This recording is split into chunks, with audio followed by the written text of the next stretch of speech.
How now the fans are, Chase Elliott's royalty to the fans, so they're always going to give him the benefit of the doubt. Does he deserve the benefit of the doubt in this situation?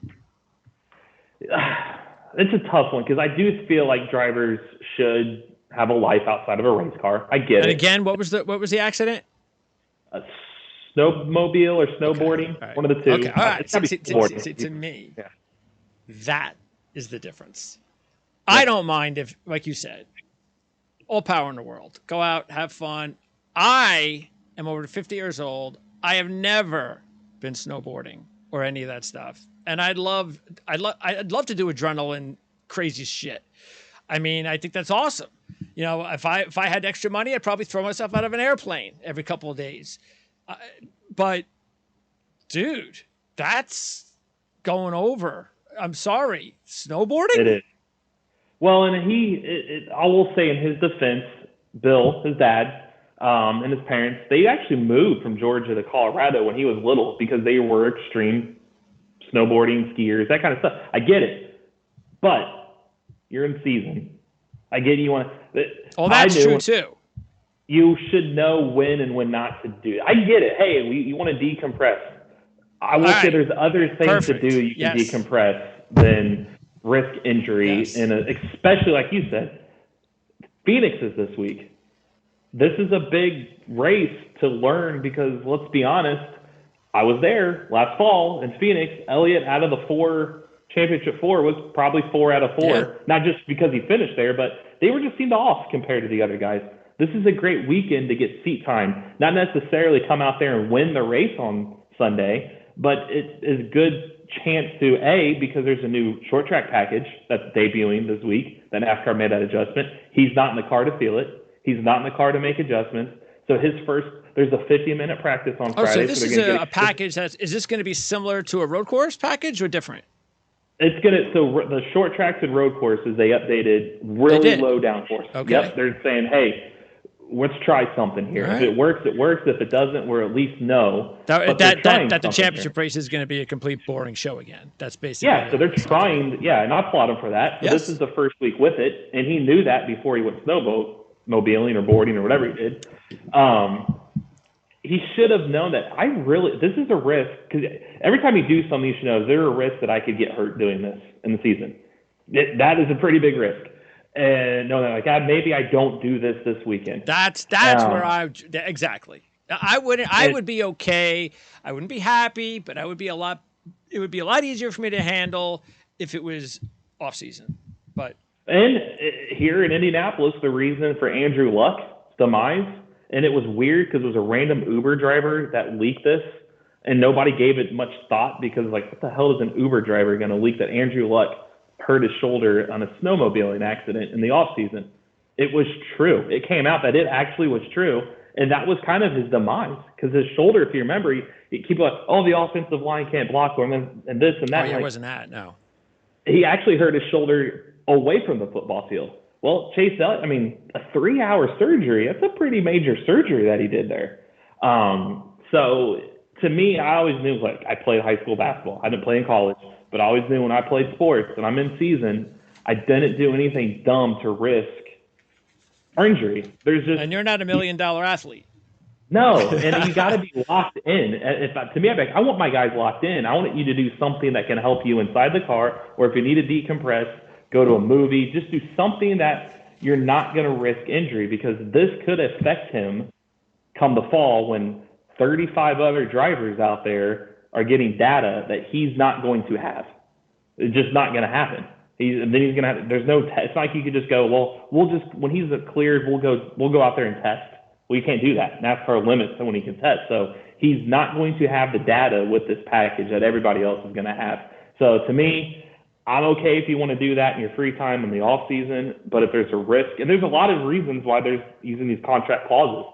We see it in stick and ball sports. Yes. You can't surf, you can't ski, you can't do these things. They're like, well, they need to have a life. Well, this team is making multi-million-dollar investment in you for you on their playing field, and if you do anything outside of that it's not under their control, I'm going to have a problem with that. So Hendrick's saying the right things, that they're not going to change their ways, and they're going to still be open for these drivers to do what they want to do off the track. But I have a feeling behind closed doors, there's different conversations. They have to. That's just ridiculous. That's a ridiculous way of.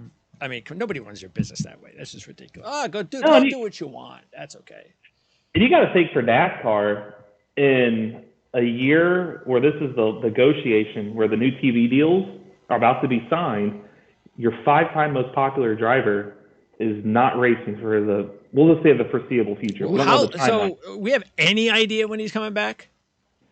They just said indefinite. It could be a month, could be 2, could be. I mean, how does that totally? I mean, can he still win a championship? Yeah, because NASCAR will give him a waiver. I feel like they give waivers out like they're cookies. Like they say you have to earn it, but I don't know if they've ever denied. Well, a waiver for what? Does that still mean he has to at least win one race? Yeah, he's going to have to win a race. So if he doesn't win a race, there's no way he's going to get in. Yeah, because I think most people expect him at least a month to be out. So you're talking at least 4 races. So that's going to put you so far behind. You're not going to be able to points your way in. So you're going to have to win a race. Okay. NASCAR has waived, you remember last year and before, that top 30, you had to be if you won a race, but you weren't in the top 30 in points, you still weren't playoff eligible. Well, they changed that this year. It just, if you win a race. However, they also say you have to start every race. That's where the waiver comes in. You have to at least, because what they're trying to do is, let's say some Kyle Busch won Fontana, then Richard Childress Racing and be like, hey, Kyle, you want to take a 3-week break? Go for it. We'll just you're already in the playoffs. Well, that hurts the sponsor and the ratings and people. Yeah. So this is their way of keeping that driver in that car every week. But Chase is going to miss multiple weeks. Yeah. That's why I said they're going to give him the waiver. They want Chase Elliott in the playoffs. Trust me. They're going to do anything. It's like LeBron missing the playoffs in the NBA or Tom Brady in the NFL. It's just, how many races are there in the regular season? 26. All right. So he might, worst case scenario, he might only have 15 to 10 races to win a race? Yep. And then you also got to think of this factor too. We saw last year the parity of the playoff points, how a lot of things came off of playoff points are key, stage wins. He's going to end up at the bottom no matter what. Yeah. He's just going to sneak his way in, and he's going to have almost, when he comes back, flawless. He's going to have to get as many stage wins. When he gets in the playoffs, let's be honest, if he gets in, he's going to be, like you said, the bottom. And it's going to have to be flawless playoffs, no mistakes, top 10s, everything. Okay, well. He's got to be perfect, which that's the position, unfortunately, that he put himself in. And NASCAR, again, I'd be sitting there like, look, man, you're the 5-time defending most valuable or most popular driver of our sport. You're the face of our sport, and you're not going to be here for a month. You bring eyeballs to our sport. And then you see NASCAR fans, my driver's not in, and I'm tuning off. I'm not going. I'm not watching. How many people, I'm curious what the ratings will be with us knowing now Chase won't be in these next few races. Yeah. And if I'm NASCAR, I'm like, could be costing us millions. We'll find out. So this is a big deal, I think, broader scheme of things. So it's going to evolve. We haven't heard from Chase yet, have we? Other than he kind of made his on social media. Oh, no video interview yet. Not yet, because he didn't even get out of hospital till Sunday night. Okay.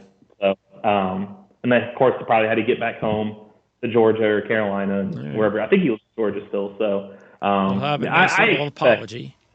Yep. I bet you we'll hear from him at Atlanta. That's his home track. So you got to think that's next weekend is Atlanta. That's his home race.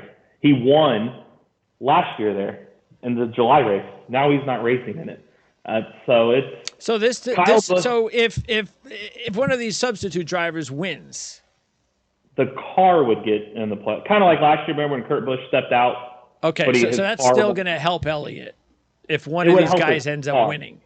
Yeah, okay. Just not him personally. Right. So, but secretly, I guess, not really secretly, we're saying this in front of a show for worldwide viewers to watch.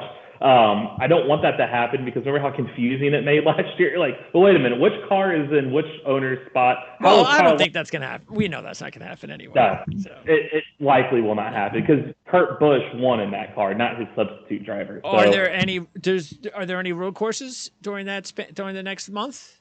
Yeah, Coda is next 2 weeks. Could they throw a road course dude in that car? You could. You in theory could. That's why I think they're going to play this week by week. of who they're going to put in that car. Because, yeah, I would go grab a road because you got Atlanta next week and Coda's the week after.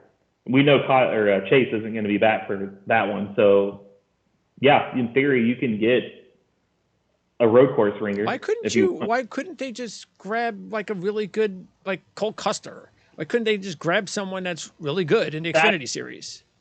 That Cole would have, because he's a Ford, you'd have to have somebody. Who would be a good Chevy guy in the Xfinity Series?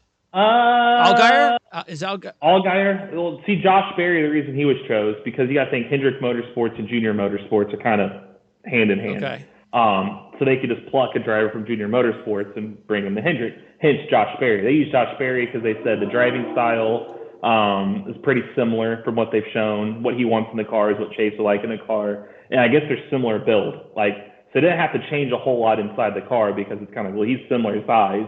So he can hop in. We don't have to adjust the seat and all that kind of stuff. So that's why I think Josh Berry is going to probably be in that car this weekend. Because if you're, more than anything, you're looking for data for this car. Well, Allgaier would be a good, because he's a good plate driver, isn't he? I mean, a good super speedway driver. He is. Honestly, I think I'm trying to rack my brain as far as there's some road course ringers you could probably get for Coda. Well, super speedway wise, I'm just saying for Atlanta because that's now kind of like, that's how it is now. So you're gonna have. Yeah, I think you could go out and get. I mean, I don't think he did a bad job to get some highs, but what's Travis Pastrana doing? Top 15 and 500. I mean, but there's. I'm sure there's some guys who are probably at the top of my head not thinking of, but I mean, you could go into like Hemrick with Colleague. Yeah. He's not a terrible driver. He's been in Cup before. He's drove this next gen. So yeah, there's other drivers, but people have to realize too, they're not looking for this guy to come in and win. Yeah, they're just looking to collect data. So you kind of want a veteran. Hemrick would make sense, but all right. Hey, the phone call I would make is you want popularity. Hey, Dale Jr. Dale Jr. I'm hopping in this car. Dale Jr. drives the 9, and that would get these eyeballs. Oh, there's a driver, and make him an in-race. To me, hey, go even a step further. Make him an in-race analyst in the car. Put him in the car. Hey, we're going to talk to the Peacock pit box. Hey, you could do that in Atlanta.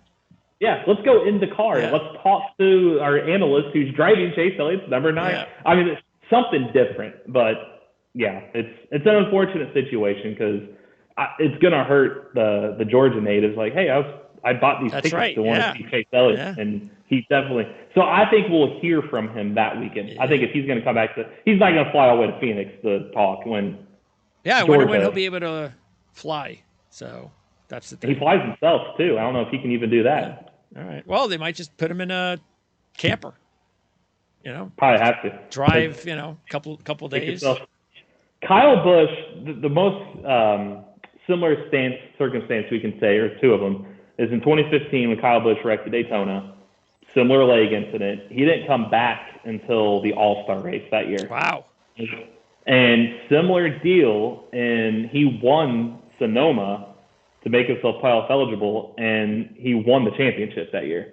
Tony Stewart, a few years prior to that, I think he broke his leg too in an ATV, like sand dunes accident, and missed several weeks and came back and won Sonoma as well. So I guess maybe Sonoma is what we need to have circled. Keep that up. Keep that in mind. He's a good road course racer. Maybe that trend stays true, but it has shown if you got injured, it's not the death sentence as far as winning the championship. But I will caution, those are before the stage era. Those are before 2017 to where playoff points. Yep. But there is a path where we're not saying he's dead in the water here. No. But it's just unfortunate. He's swimming upstream now.